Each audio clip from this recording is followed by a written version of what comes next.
अस्सलाम वालेकुम नाज़रीन, अव्हां ॾिसी रहिया आहियो सिंध आवाज़ न्यूज़ ऐं आऊं आहियां मोमल सिंधी। हाज़िर आहे हिन वक़्त जी अहम ख़बर। सैयद जुड़ियल शाह जिलानी जे गादी नशीन रिटायर्ड प्रोफेसर सैयद अली अकबर शाह मरहूम जे 40 वारी तक़रीब में संदन नौजवान फर्ज़ंद FCPS डॉक्टर सैयद ज़ुल्फ़िकार अली शाह के गादी नशीन जी पग ॿधाइण ऐं 40 जी तक़रीब थी गुज़री, जंहिं में सैयद जुड़ियल शाह जिलानी जे हज़ारे मुरीदनि अक़ीदतमंदनि इलाइक़े वासियुनि शिरकत कई।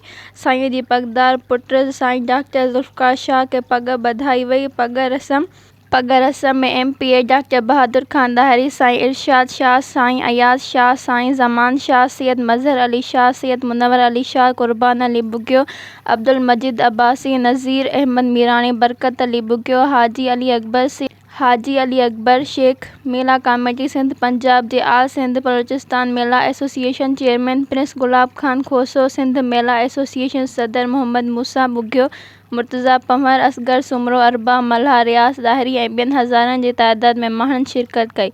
इन मौक़े ते डॉक्टर सैयद ज़ुल्फ़िकार अली शाह जिलानी ख़ुसूसी ख़िताब कंदे चयो त अॼु मुंहिंजे कुल्हनि ते पूरे सिंध पंजाब बलोचिस्तान जे हज़ारे मुरीदनि जो बार रखियो वियो आहे।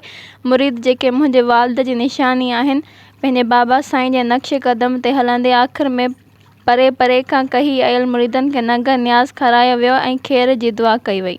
ऐं वधीक ताज़ा तरीन ख़बरनि लाइ ॾिसंदा रहो सिंध आवाज़ TV न्यूज़ ऐं सब्सक्राइब करणु न विसारींदा।